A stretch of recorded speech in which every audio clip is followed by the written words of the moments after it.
you know, at a certain point, you get to be as old as me, and you've met a lot of people, man. A lot of people. I've met a lot of people. Yeah. A lot of people. And one of the stories that I tell people, I don't know, are you taping this? Yeah. When I was a kid. This is gold, man. When I was a kid. That's a true story. And I've told this to a lot of people. I told this to Will, actually, when Will did that radio broadcast. When I was a kid, I lived in the Bronx. I grew up in the Bronx. And apparently one April, it was Passover, which I have since learned because I really didn't remember that.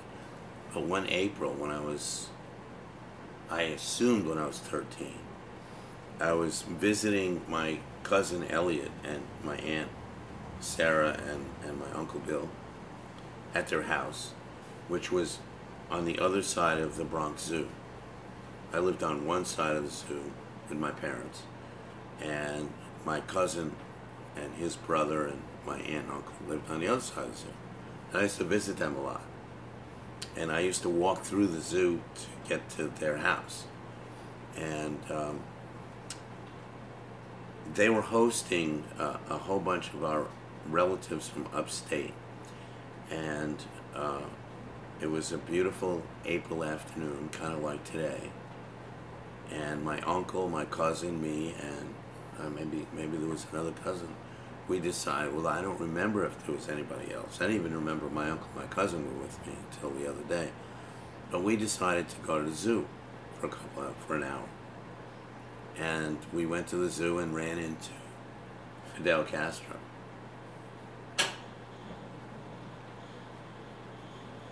Castro had an entourage with him. He was in full military regalia. He had just won his revolution. And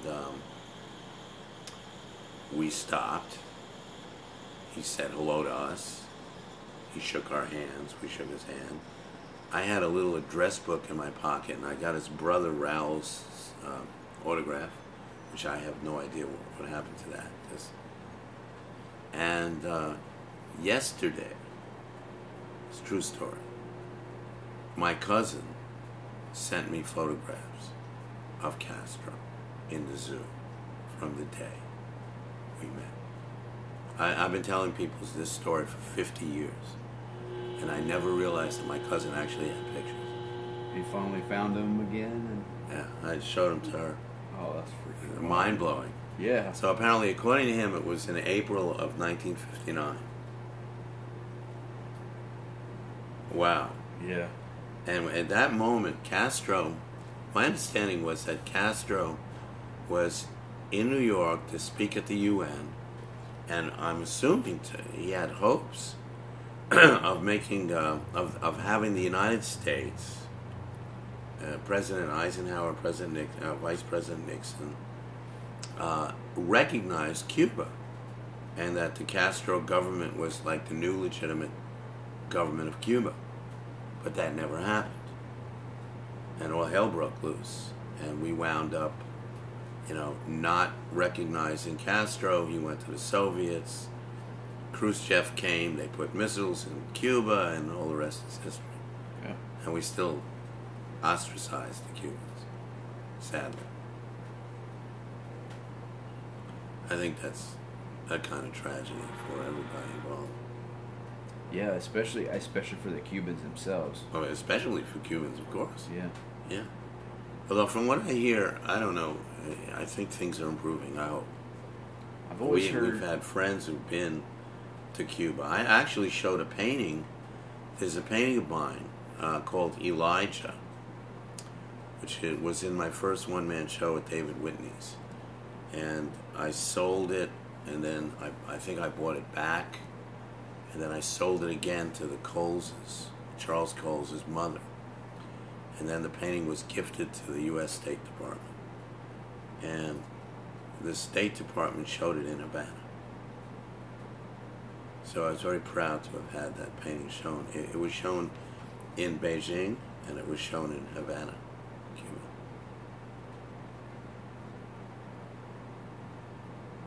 It's too bad they don't have any catalogs of that stuff, so you can, yeah.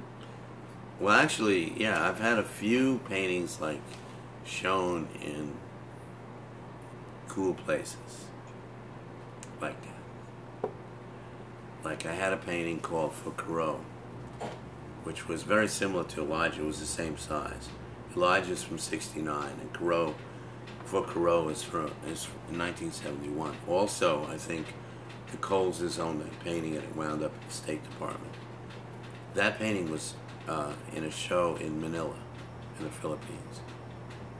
And the year that I applied for a Painter Ronnie grant, I was kind of waiting and waiting and waiting and waiting and waiting and waiting. I hadn't heard anything from the foundation. And one day, out of the blue, I got a catalog. And in the catalog, it was a catalog of the show that was from the State Department, where my painting was being shown in Manila. And I'm Ronnie Landfield.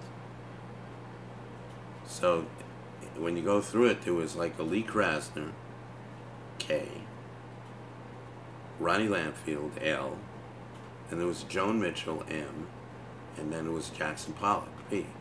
So I was in this catalog in between Lee Krasner and Jackson Pollock.